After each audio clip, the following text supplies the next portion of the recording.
आशीर्वाद स्वरूप शब्दों द्वारा हमारा मार्गदर्शन करें माननीय प्रधानमंत्री श्री नरेंद्र मोदी जी।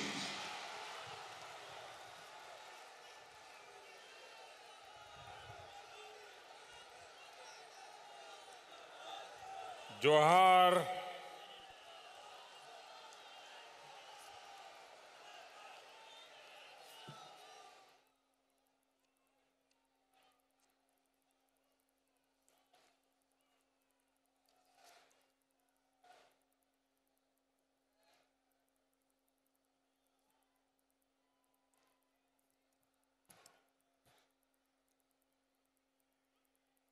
मंच पर विराजमान झारखंड के राज्यपाल श्रीमती द्रौपदी मुर्मू जी, यहाँ के लोकप्रिय मुख्यमंत्री श्रीमान रघुवर दास, केंद्र में मंत्रिपरिषद के मेरे साथी श्रीमान नितिन गडकरी जी, झारखंड सरकार में मंत्री श्रीमान नीलकंठ जी, डॉक्टर लुइस मरांडी जी, श्रीमान राज पालीवाल जी, श्रीमान रणधीर कुमार सिंह, झारखंड उच्च न्यायालय के न्यायाधीश जस्टिस D.N. पटेल, सांसद श्रीमान विजय हंसदा जी, विधायक श्रीमान ताला मरांडी, अनंत कुमार ओझा, भारत सरकार में हमारे साथी केंद्रीय सड़क परिवहन एवं राजमार्ग सचिव श्रीमान संजय मित्रा जी, केंद्रीय पोत परिवर्तन सचिव श्रीमान राजीव कुमार जी और यहाँ के मुख्य सचिव राजबाला वर्मा जी और विशाल संख्या में पधारे हुए झारखंड के मेरे प्यारे भाई और बहनों, जोहार, जाजो जोहार।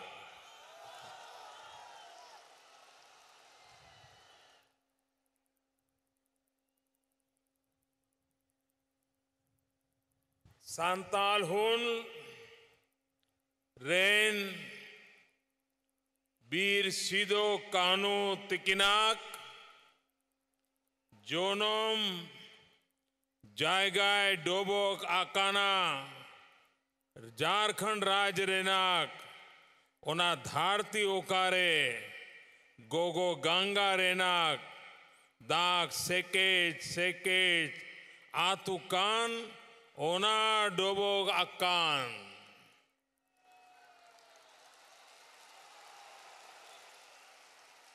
नोडे सोहोर सेटरा खान गोगो बाबा आ बोया मिशेगा जोतो कोगिया जोहारा पेकाना।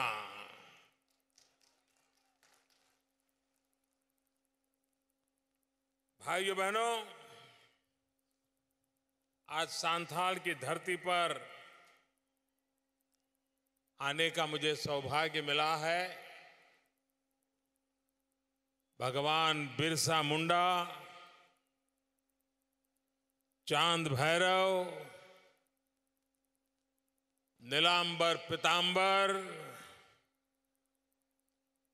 जैसे वीर सपूतों की ये धरती, इस धरती को मैं नमन करता हूं और इस धरती के वीर नागरिकों का भी मैं हृदय से अभिवादन करता हूं।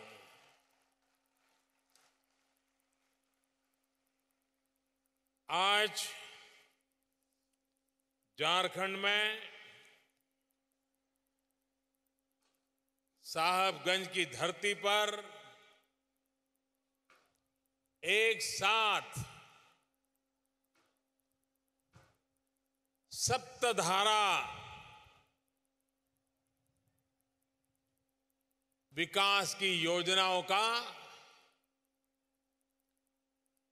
शुभारंभ हो रहा है।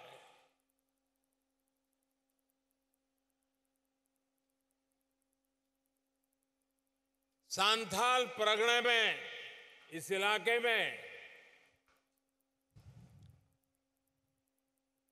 एक साथ इतनी बड़ी विकास की योजनाएं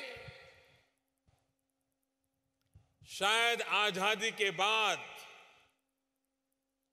किसी एक कार्यक्रम के तहत इस क्षेत्र के विकास के लिए उठाए कदम पहली बार होते होंगे, ऐसा मैं मानता हूं।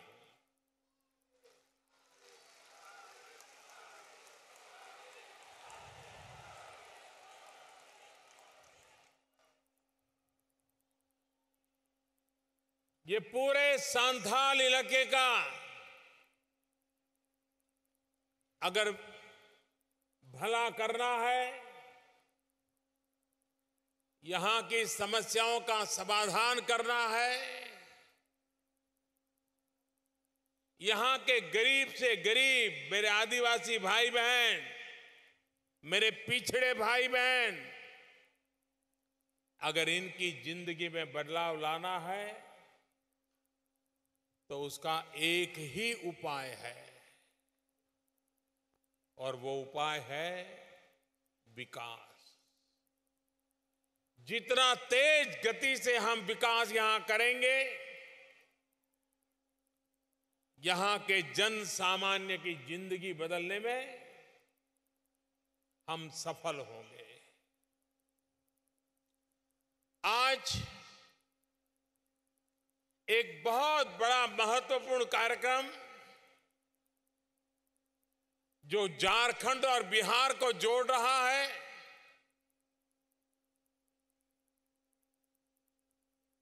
गंगा के ऊपर दो राज्यों को जोड़ने वाला सबसे बड़ा ब्रिज,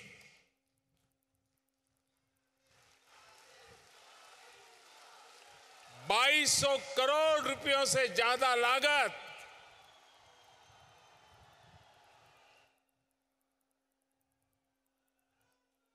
और ये सिर्फ दो राज्यों को ही जोड़ता है ऐसा नहीं है, ये विकास के नए द्वार को खोल देता है। आप यहां से पूर्वी भारत के एक विशाल फलक के साथ अपने आप को सीधा जोड़ने का इस ब्रिज के बनने से आपको अवसर मिल रहा है।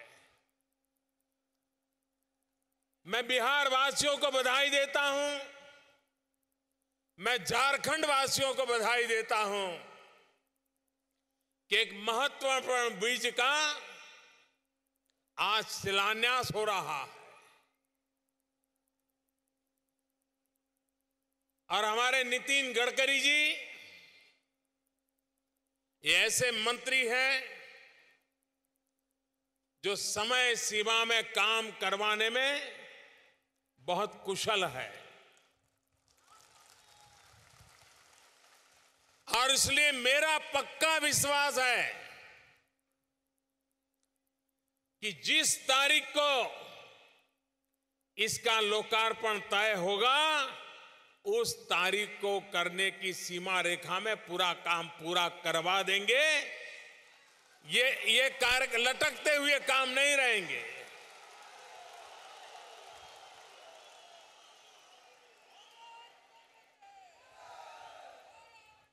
आप कल्पना कर सकते हैं इस इलाके के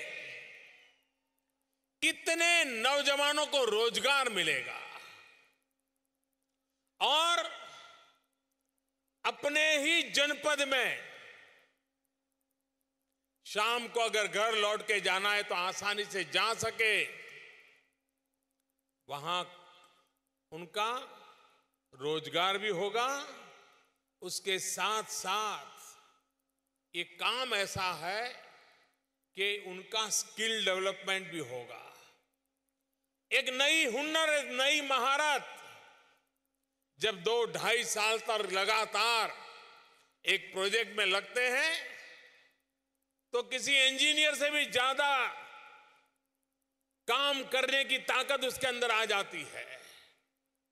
इस इलाके में इस प्रोजेक्ट के कारण हजारों परिवार के नौजवान ऐसी ताकत प्राप्त करेंगे जो आने वाले दिनों में झारखंड हो, बिहार हो, हिंदुस्तान का और कोई इलाका हो, वहां भी अगर कोई ऐसे प्रोजेक्ट आते हैं तो इस इलाके के नौजवानों की पहली पसंद होगी और लोग उनको ज्यादा पैसे देकर के अपने यहां काम के लिए ले जाएंगे। ये ताकत इसमें से पैदा होने वाली है। और इस सारे प्रोजेक्ट में सबसे बड़ी जो ताकत है ये मानव शक्ति का सुयोजित रूप से स्किल डेवलपमेंट करके विकास करना। मैं यहां के नौजवानों को शुभकामनाएं देता हूं। ये आपके आंगन में शुभ अवसर आया है। आप भी मन में ठान लीजिए, मेहनत भी करनी है और अपनी क्षमता भी बढ़ानी है।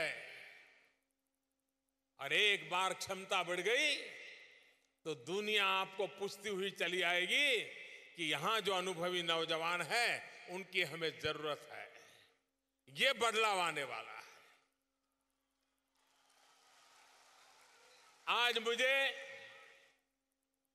यहां एक दूसरे कार्यक्रम का भी लोकार्पण का अवसर मिला है और वो है साहबगंज से गोविंदपुर तक सड़क का जो निर्माण हुआ है इसका लोकार्पण हो रहा है। पहले कभी यहां से गोविंदपुर जाना होता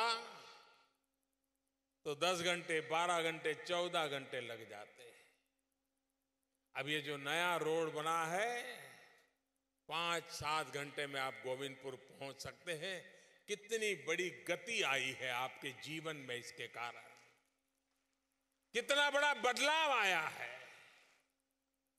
और ये सिर्फ सड़क नहीं है, पूरे सांथाल इलाके को बीच से निकलने वाली ये सिर्फ सड़क नहीं है, ये पूरे सांथाल के इलाके के गरीब से गरीब नागरिक के जीवन में विकास का एक नया रास्ता खोल रही है, विकास की एक नई दिशा खोल रही है, विकास का एक नया लक्ष्य नजदीक ला करके रख रही है। और इसलिए सड़कें बहुत बनती हैं, यातायात के लिए काम आती है, लेकिन ये सड़क उन सड़कों में से नहीं है। वो सिर्फ जाने आने का काम नहीं, ये विकास की ओर बढ़ने का एक रास्ता बन रहा है और जो पूरे सांथाल इलाके की शक्ल सूरत को बदल देगा, ये मेरा पक्का विश्वास है। भाइयों बहनों, नदी को हम मां कहते हैं और मां हमें सब कुछ देती है, लेकिन कभी कभी ऐसी भी कहावत कही जाती है कि मांगे बिना मां भी नहीं परोसती है। गंगा मां सदियों से इस पूरे क्षेत्र को नवपल्लवित करती रही है, ये जीवन धारा के रूप में बह रही है। लेकिन बदलते युग में ये मां गंगा हमारे जीवन को एक नई ताकत भी दे सकती है। 21वीं सदी के विश्व में ये मां गंगा झारखंड को दुनिया से सीधा सीधा जोड़ने की दिशा में हम आगे बढ़ना चाहते हैं। क्या कभी आपने कल्पना की थी समुद्री तट के जो शहर होते हैं, राज्य होते हैं, वे तो अपने आप दुनिया से जुड़ जाते हैं, लेकिन लैंडलॉक इलाका, झारखंड जैसा इलाका जहां निकट में कहीं समंदर नहीं है, क्या वह भी विश्व के साथ जुड़ सकता है? जिस प्रोजेक्ट को लेकर के हमारे नितिन गडकरी जी काम कर रहे हैं और बड़े मनोयोग से कर रहे हैं, और उससे सबसे बड़ा काम होने वाला है, ये प्रोजेक्ट जब पूरा होगा तो ये झारखंड सीधा सीधा पूरी दुनिया के साथ जुड़ने की ताकत बन जाएगा।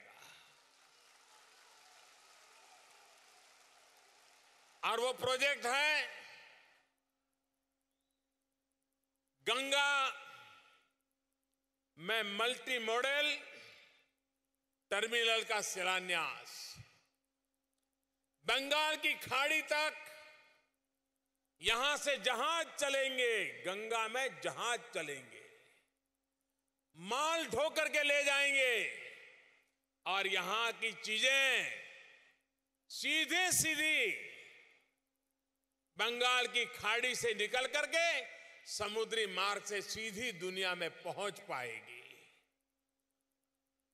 व्यापार के लिए, विश्व व्यापार के लिए जब इस प्रकार की सुविधाएं उपलब्ध होती है, तब विश्व व्यापार के अंदर झारखंड भी अपनी जगह बना सकता है। चाहे यहां की स्टोन चिप्स हो, चाहे यहां का कोयला हो, चाहे यहां के अन्य पैदावार हो, विश्व के बाजार में सीधा पहुंचाने का सामर्थ्य इसके अंदर आ सकता है। इतना ही नहीं, यह व्यवस्था बनने के बाद अगर यहां का कोयला पश्चिमी भारत में ले जाना है, तो जरूरी नहीं है कि उसको रोड और रास्ते और रेल से लिया जाया जाए, वो बंगाल की खाड़ी से समुद्र के मार्ग पर उस ओर ले जाया जाए, सस्ता पड़ जाएगा, और जो इस क्षेत्र में काम करते होंगे इनकी आर्थिक ताकत बढ़ाने में उपयोगी होगा। भाइयों बहनों, हमारे देश में हाईवे की चर्चा चिंता हुई। अटल बिहारी वाजपेयी की सरकार थी, तब हमारे देश के इंफ्रास्ट्रक्चर में दो महत्वपूर्ण ऐतिहासिक योगदान अटल जी की सरकार के इंफ्रास्ट्रक्चर के क्षेत्र के दो मैं कह रहा हूं, और तो सैकड़ों है।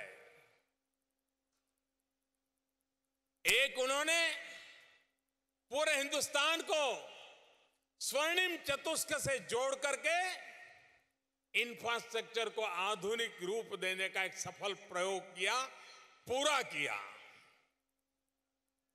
दूसरा, प्रधानमंत्री ग्रामीण सड़क योजना, जिससे हिंदुस्तान के गांव गांव को, जैसे शरीर के अंदर अलग अलग शिरा और धमनियां होती हैं, वैसे प्रधानमंत्री ग्रामीण सड़क के द्वारा रास्तों का पूरा नेटवर्क खड़ा करने का बीड़ा उठाया। बहुत बड़ा काम उनके कार्यकाल में हुआ। बाद में भी जो सरकारें आई उस कार्यक्रम को चला रही है, ये वाजपेयी जी का दूसरा योगदान था। भाइयों बहनों, हमने इंफ्रास्ट्रक्चर की बात आती है तो रोड और रास्तों की चिंता चर्चा की, हाईवेज बनाए, हमने हवाई जहाज के लिए एयरपोर्ट बनाना, उसकी व्यवस्थाएं खड़ी की, हमने रेलवे के विस्तार के लिए काम किया। लेकिन एक क्षेत्र हमें चुनौती दे रहा था, हमें निमंत्रण दे रहा था, वो वाटरवे था। हमारी नदियां वे यातायात के लिए काम आ सकती है क्या?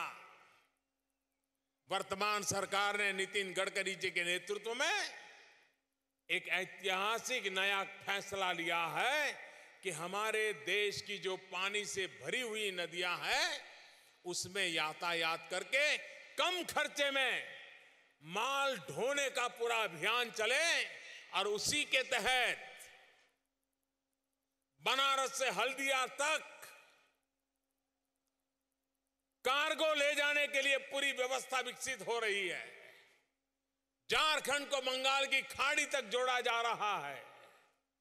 यहां से जहाज चलेंगे, नदी में छोटे छोटे नाव तो हमने बहुत देखे हैं, हजारों टन माल उठा करके ले जाने वाले जहाज चलेंगे। आप कल्पना कर सकते हैं विकास का कौन सा नया क्षेत्र हमारे सामने उभर करके आ रहा है। तो हाईवे है, एयरवेज है, रेलवेज है, अब आपके सामने है वाटरवे। ये वाटरवे, इसका एक शुभारंभ, शिलान्यास का आज काम हो रहा है। हजारों करोड़ की लागत आने वाली है। भारत में ये पूरा अभियान नए सिरे से हो रहा है और इसलिए उसका एक कौतुक भी होने वाला है। आने वाले दिनों में अर्थशास्त्री इस पर लिखने वाले हैं, इस पर चर्चा करने वाले हैं कि भारत इंफ्रास्ट्रक्चर में एनवायरमेंट फ्रेंडली इंफ्रास्ट्रक्चर की ओर कैसे आगे बढ़ रहा है। पर्यावरण की भी रक्षा हो, विकास भी हो, यातायात भी हो, गति भी मिले। ये कैसा काम हो, उसकी दिशा में तेज गति से काम बढ़ाने के लिए नितिन जी का डिपार्टमेंट आज काम कर रहा है। मां गंगा सब कुछ दे रही थी, अब एक नई भेंट मां गंगा के द्वारा विकास का एक नया मार्ग हमारे लिए प्रस्तुत हो रहा है। इसलिए मां गंगा का हम जितना ऋण स्वीकार करें इतना कम होगा। भाइयों बहनों, मैं आज झारखंड के मुख्यमंत्री श्रीमान रघुवर दास जी का एक बात के लिए बधाई देना चाहता हूं कि उन्होंने इन सांथाल इलाके के किसानों के लिए, पशुपालकों के लिए एक बहुत बड़ा महत्वपूर्ण कदम उठाया है और वो है डेयरी उद्योग का। पशुपालक को दूध अगर एश्योर्ड कीमत पर बिकेगा तो पशुपालन करेगा, अच्छा पशुपालन करेगा।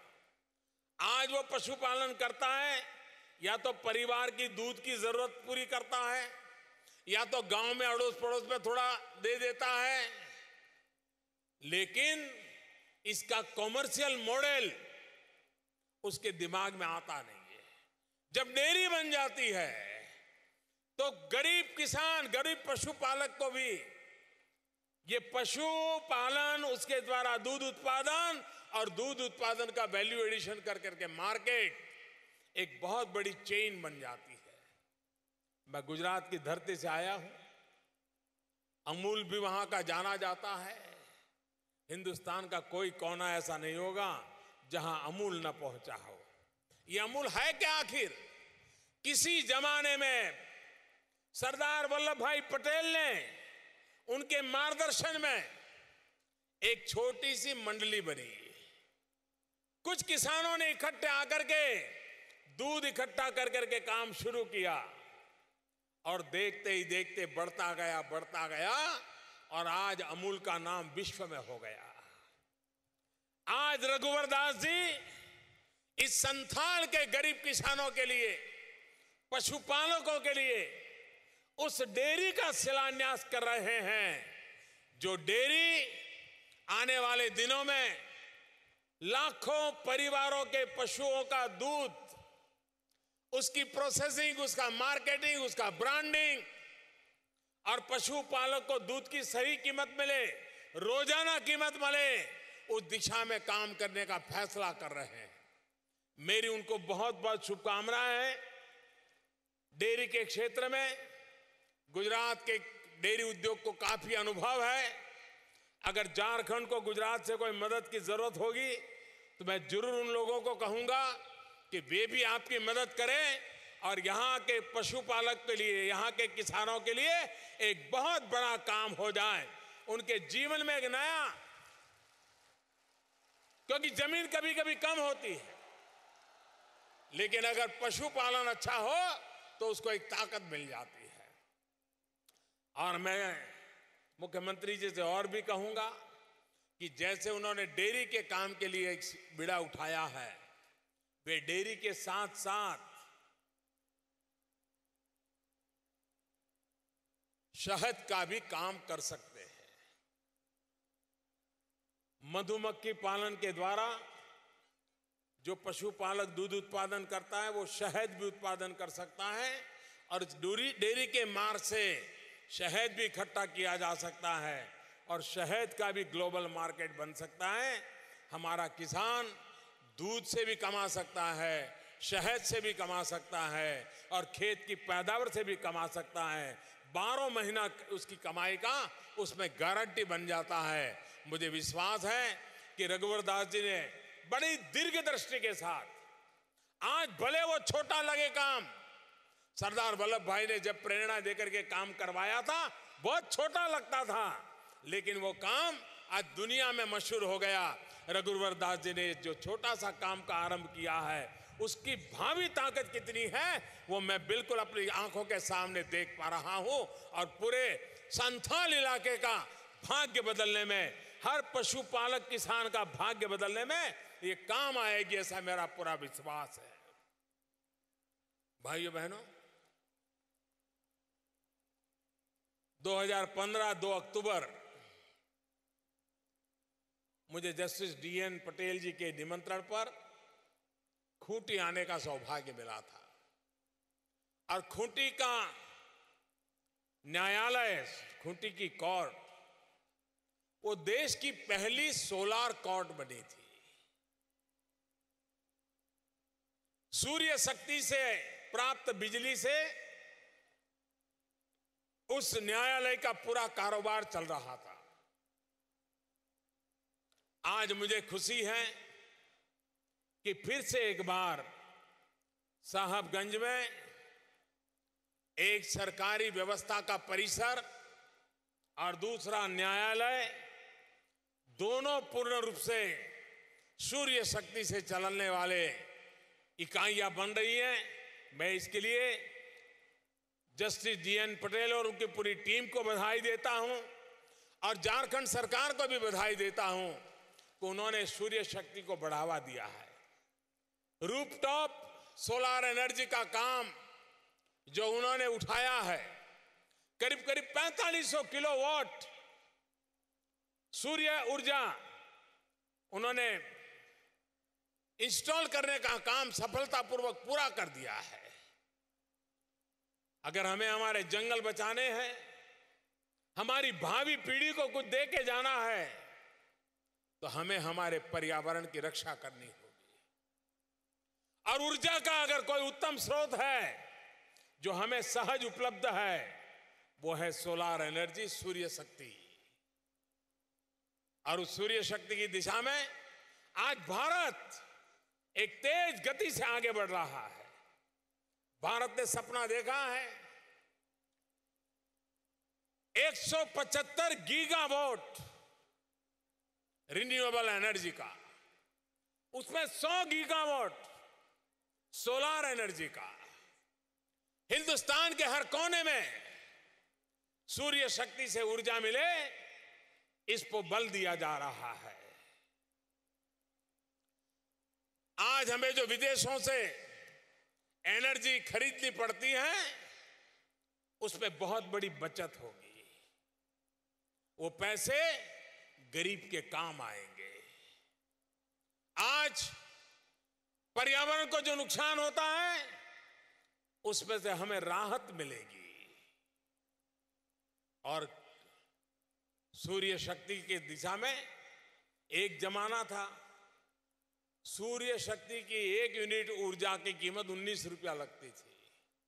लेकिन भारत ने जिस प्रकार से अभियान चलाया, आज स्थिति आ गई है कि कोयले से भी सूर्य शक्ति की ऊर्जा सस्ती मिलने लग गई है। अभी अभी जो टेंडर निकला वो सिर्फ 3 रुपये का निकला है, 2 रुपया 96 पैसे। यानी एक प्रकार से एक बार इन्वेस्टमेंट कॉस्ट लग गई, बाद में बिना कोई खर्चे हम बिजली प्राप्त कर सकते हैं। और भाइयों बहनों, 21वीं सदी में किसी भी नागरिक को अंधकार में जीने के लिए मजबूर नहीं किया जा सकता है। कई परिवार हैं जो आज भी घरों में बिजली का कनेक्शन नहीं ले रहे हैं। उनको लगता है क्या जरूरत है, समझा बुझाने के बाद लेते हैं। सरकार मुफ्त में कनेक्शन देती है तो भी कभी कभी लोग कुछ उदासीनता बरतते हैं। ऐसे परिवारों को बच्चों की पढ़ाई के लिए भारत सरकार ने बच्चे की पढ़ाई के लिए छोटा सा बैटरी, सोलार से चलने वाली छोटा बल्ब ऐसा टेबल पे लगा दे, जमीन पे लग करके पढ़ना चाहता है तो उससे पढ़ सकता है। इन लाखों ऐसे गरीब परिवारों को देने की दिशा में एक बहुत बड़ा बीड़ा उठाया है। हमारा किसान जहां जमीन से पानी निकाल करके खेती करता है, उसको बिजली महंगी पड़ती है। अब सोलार पंप हम लगा रहे हैं। किसान सोलार पंप से जमीन से पानी निकालेगा, सूर्य से जमीन बैटरी भी चार्ज होती रहेगी, पानी भी निकलता रहेगा, खेत भी हरा भरा रहेगा। 2 फसल लेता है, 3 फसल लेने लग जाएगा। उसकी आय जो 2 गुना करनी है, उसमें ये सोलार पंप भी काम आने वाला है। एक बहुत बड़ा रिवॉल्यूशन का काम सूर्य ऊर्जा के क्षेत्र में भारत सरकार के द्वारा चल रहा है। झारखंड सरकार ने भी कंधे से कंधा मिलाकर के भारत सरकार के साथ चलने का बीड़ा उठाया है। सोलार एनर्जी को बल दे रहे हैं, रूफटॉप सोलार एनर्जी को प्रोजेक्ट को आगे बढ़ा रहे हैं। मैं इसके लिए भी झारखंड को बधाई देता हूं। और मैं देशवासियों से भी कहूंगा कि हम ऊर्जा के क्षेत्र में संवेदनशील बने, हम ऊर्जा के महत्व को समझे और भावी जीवन के रक्षा को भी समझे। अभी पूरे देश में एलईडी बल्ब का एक अभियान चल रहा है। अगर कोई सरकार अपने बजट में ये कह दे कि हम 10,000 करोड़ रुपया लगाते हैं और ये 10,000 करोड़ रुपया लोगों को बांट देंगे, तो वाहवाही हो जाएगी, तालियां बजेगी, अखबार में हेडलाइन छपेगी, वाह मोदी कितना अच्छा प्रधानमंत्री है, 10,000 करोड़ रुपया लोगों को बांटने वाला है।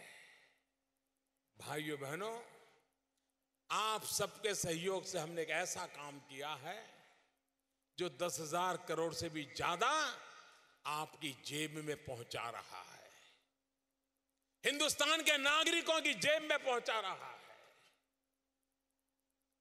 क्या किया? एलईडी बल्ब लगाइए, बिजली बचाइए, बिजली का बिल कम कीजिए और आपका किसी का साल का 250 बचेगा, किसी का साल का 1,000 बचेगा, किसी का साल का 2,000 रुपया बचेगा। वो गरीब बच्चों को दूध पिलाने के लिए काम आ जाएगा, गरीब बच्चों को कुछ शिक्षा दीक्षा देने के लिए काम आ जाएगा। हम जब सरकार में आए तब एलईडी बल्ब 350-400 रुपए में बिकता था। आज वो एलईडी बल्ब 50-60 रुपए में बिकने लग गया और देश में सरकार के द्वारा 22 करोड़ बल्ब वितरित कर चुके हैं और लोगों ने अपने आप किया है। दोनों मिलाकर के करीब करीब 50 करोड़ नए एलईडी बल्ब लोगों के घरों में लग चुके हैं और इससे जो बिजली की बचत हुई है वो करीब करीब 11,000 करोड़ रुपए से ज्यादा है। ये 11,000 करोड़ रुपया जो बिजली का वपराश करने वाले लोग हैं उनकी जेब में बचने वाला है। कितना बड़ा रिवॉल्यूशन आता है अगर हम छोटे से बदलाव से काम कर सकते हैं। तो बिजली बचाना, दूसरी तरफ सूर्य ऊर्जा का उपयोग करना, एक प्रकार से सस्ते से सस्ती बिजली की दिशा में जाना, तो एक 360 डिग्री जिसको कहे वैसा पूरा ऊर्जा का एक पूरा नेटवर्क बना करके काम आज सरकार कर रही है और उसका भी आपको लाभ मिलेगा। मैं आज मेरे सामने यहां नौजवान देख रहा हूं, उनके सर पर टोपी है, टोपी पे फीले फूल लगे हुए हैं, बड़े शानदार दिख रहे हैं। ये हमारे आदिम जाति के बच्चे हैं, ये पहाड़िया समाज के बच्चे हैं। उनके परिवार में अभी तक किसी को सरकार के अंदर काम करने का सौभाग्य नहीं मिला है। सब लोग ताली बजा करके इनका अभिनंदन कीजिए।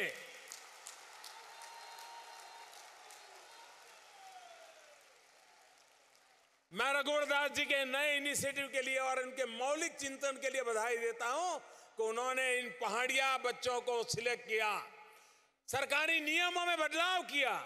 उनकी ऊंचाई कम थी तो उसको भी कॉम्प्रोमाइज किया, उनकी पढ़ाई कम थी उसमें भी कॉम्प्रोमाइज किया और उनको ट्रेनिंग दे करके आपकी सुरक्षा के काम में लगाया। वो एक प्रकार से सरकार बन गए हैं। भाइयों बहनों, हिंदुस्तान के आखिरी छोर पर बैठे हुए जो लोगों की गिनती होती है, इसमें ये मेरे पहाड़िया बेटे हैं, ये पहाड़िया बेटियां हैं। आज वो मुख्य धारा में आ रही है, विकास की मुख्य धारा में जुड़ रही है। और मैं देख रहा था वो बेटियां जब अपना सर्टिफिकेट लेने आई थी, उनका आने का तरीका, उनका सैल्यूट करने का तरीका, उनका अपना मेरे सवालों के जवाब देने का तरीका, उनका कॉन्फिडेंस देख करके मुझे लग रहा है ये हमारी शान और शौकत बन जाएंगे। ये पहाड़िया बिरादरी के मेरे साथी, ये सारे मेरे नौजवान ये झारखंड के भाग्य को सुरक्षा देने वाली एक नई ताकत बन जाएंगे। फिर एक बार इनके लिए तालियां बजा करके गौरव कीजिए, रघुवर दास जी का अभिनंदन कीजिए। उन्होंने इतना बड़ा महत्वपूर्ण काम किया है। समाज के आखिरी छोर पर जो आदिवासियों से भी गरीब है, आदिवासियों से भी पछात है, 4-4 पीढ़ी तक जिसको स्कूल में जाने का अवसर नहीं मिला है, ऐसे सारे बच्चे आज हमारे सामने हैं। इससे कितना आनंद होता है। आज जीवन धन्य हो गया इन बालकों को देखते हुए, और यही मेरा नए भारत का नींव बनने वाली है। भाइयों बहनों, यही मेरा न्यू इंडिया है। देश का गरीब से गरीब भारत की विकास यात्रा में जुड़ जाएगा, इसका ये उदाहरण है। भाइयों बहनों, कुछ महिलाएं आज मंच पे आई थी।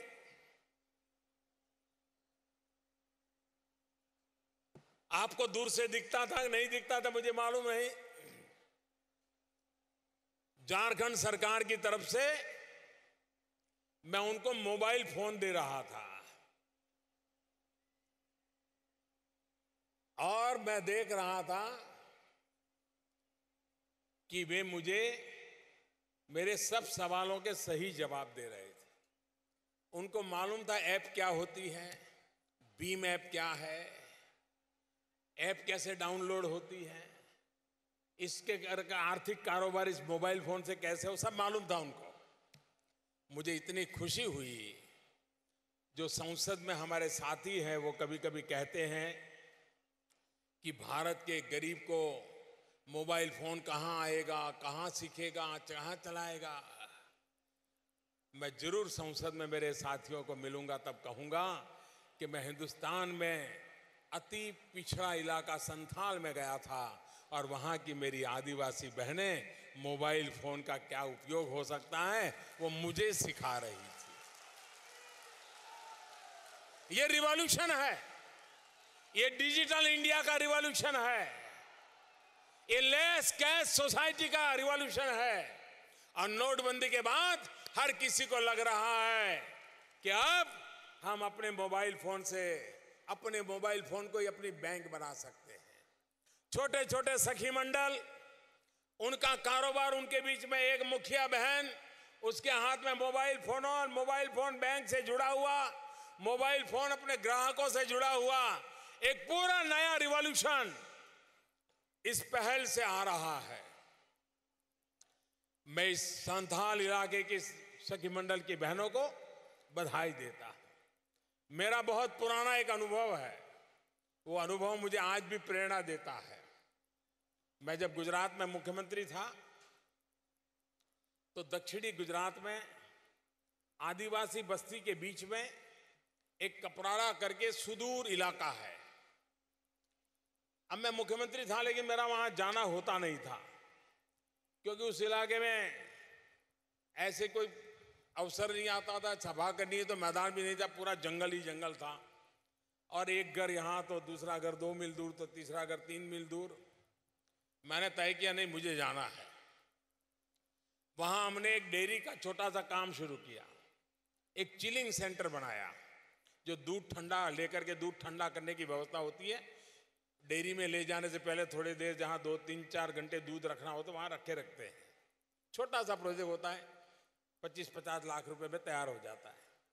मैंने कहा मैं उस प्रोजेक्ट के लिए आऊंगा, तो हमारे सब लोग नाराज हो गए कि साहब मुख्यमंत्री 25 लाख के कार्यक्रम में जाएंगे। मैंने कहा मैं जाऊंगा, मुझे जाना है। तो मैं गया। अब वो जगह ऐसी थी, जनसभा तो हो नहीं सकती। जनसभा 3-4 किलोमीटर दूर स्कूल के मैदान में थी। लेकिन उन्होंने दूध भरने के लिए जो महिलाएं आती हैं, वो अपने बर्तन में दूध लेकर के आई हुई थी।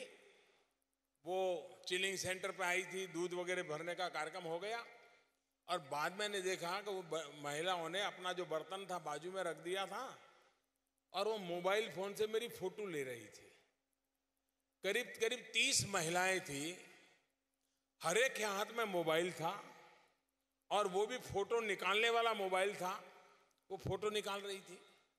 तो मैं उनके पास चला गया। मेरे लिए बड़ा अजूबा था, इतने बैकवर्ड इलाके में आदिवासी महिलाएं दूध भरने के लिए आई हैं, गांव में किसान है। तो मैंने जाकर के पूछा आप क्या कर रही है? तो बोले आपका फोटो निकाल रहे हैं।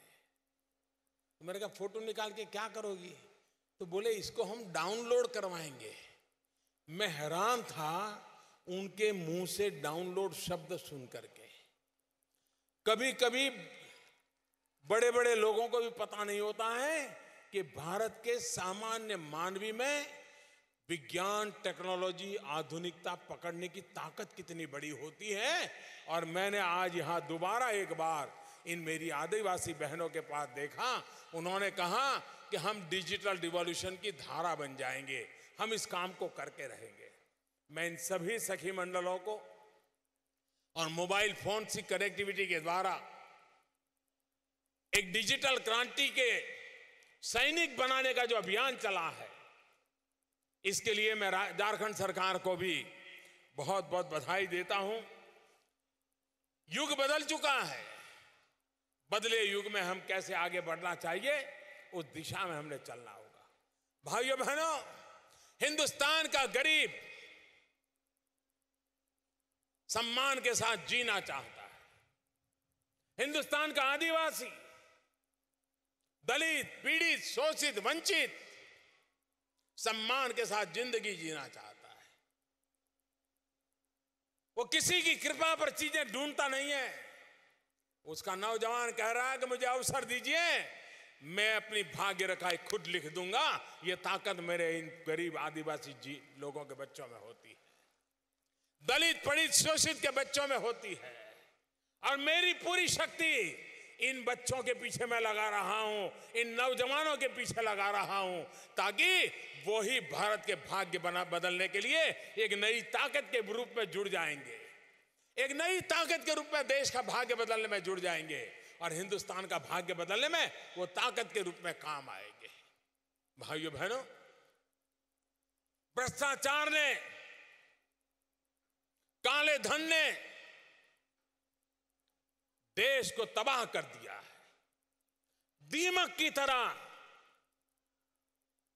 एक जगह पे बंद करो तो दूसरी जगह पे निकल आता है, दूसरी जगह पे सफाई करो तो तीसरी जगह पे निकल आता है। लेकिन आप सबके आशीर्वाद से भ्रष्टाचार और काले धन के खिलाफ लड़ाई जारी रहेगी। भाइयों बहनों, जिन्होंने गरीबों को लूटा है उन्हें गरीबों को लौटाना ही पड़ेगा, तब तक मैं चैन से बैठने वाला नहीं हूं।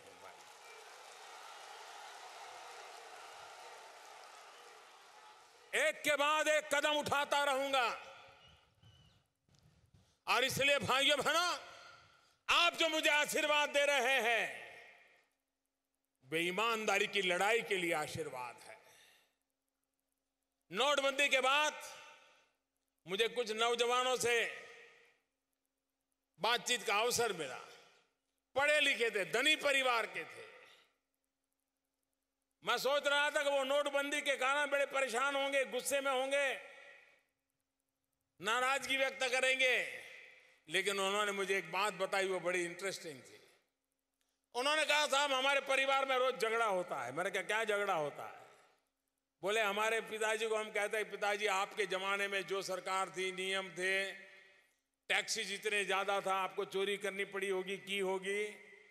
लेकिन अब देश में ईमानदारी का युग आया है और हम जो पीढ़ी के लोग हैं बेईमानी का कारोबार करना नहीं चाहते हैं। हम ईमानदारी से जीना चाहते हैं और ईमानदारी से आगे बढ़ना चाहते हैं। मेरे देश की युवा पीढ़ी में ईमानदारी का युग शुरू हुआ है।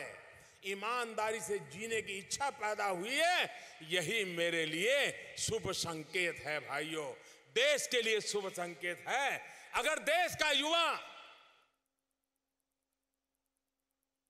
एक बार मन बना ले कि मेरे पूर्वजों ने, मेरे माता पिता को, मेरे पिछले वालों ने जो करना पड़ा, अब हमें नहीं करना है। भाइयों बहनों, बिना चोरी किए, बिना लूट किए भी सुख चैन की जिंदगी जी सकते हैं, संतोष की नींद ले सकते हैं। और इसलिए हमने एक ईमानदारी के युग की ओर देश को ले जाना है। 2022 भारत की आजादी के 75 साल होने वाले हैं। भाइयों बहनों, ये आजादी के 75 साल ये सिर्फ दीवार पर टंगे हुए कैलेंडर का विषय नहीं हो सकता है। ये आजादी के 75 साल कैलेंडर के एक बाद एक डेट बदल जाए और 2022 आ जाए, वो यात्रा नहीं है। आजादी के 75 साल का मतलब होता है देश की आजादी के लिए जान की बाजी लगाने वाले इसी धरती के बिरसा मुंडा से लेकर के अनगिनत लोग थे। भाई, क्यों अपने आप को खपा दिया था? आजाद भारत के सपने देखे थे उन्होंने और इसलिए अपने आप को खपा दिया था। क्या उनके सपनों को पूरा करने के लिए वे तो हमारे लिए फांसी के तख्त पर चढ़ गए, वे तो हमारे लिए जिंदगी जेलों में काट गए, वे तो हमारे लिए परिवारों को तबाह करके मिट गए। क्या हम उनके सपनों के लिए 5 साल, मैं ज्यादा नहीं कह रहा हूं दोस्तों, 5 साल 2022 तक जो भी करेंगे देश के लिए करेंगे।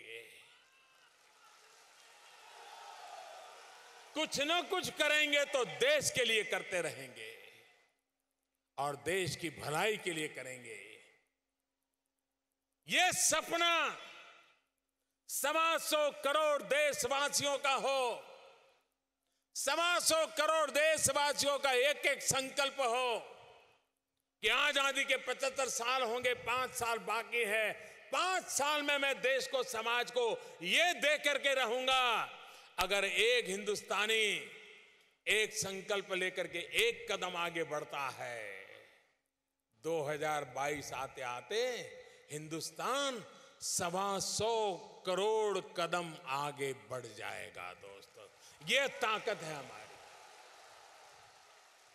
और इसलिए समय की मांग है कि हम अभी से सरकार में है तो सरकार में, विभाग में बैठे तो विभाग में, नगर पालिका में बैठे हैं तो नगर पालिका, नगर पंचायत तो नगर पंचायत, स्कूल है तो स्कूल में, गांव है तो गांव में, मोहल्ला है तो मोहल्ले में, जाति हो तो जाति में, परिवार में तो परिवार में, कोई न कोई संकल्प करे कि 2022 तक यहां पहुंच के ही रहना है, करके रहेंगे।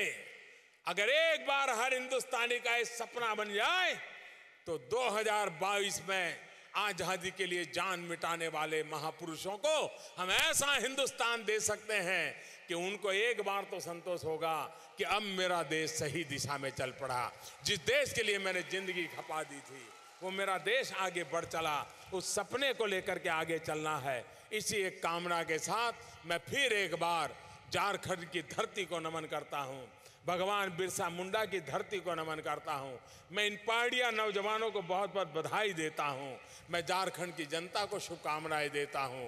मां गंगा को प्रणाम करते हुए ये जो नया हमने अभियान छेड़ा है, मां गंगा के आशीर्वाद बने रहेंगे। हम एक नई, इस पूरे भूभाग में नई आर्थिक क्रांति मां गंगा के भरोसे लाएंगे। इसी एक अपेक्षा के साथ आप सबका बहुत बहुत धन्यवाद, बहुत बहुत शुभकामनाएं।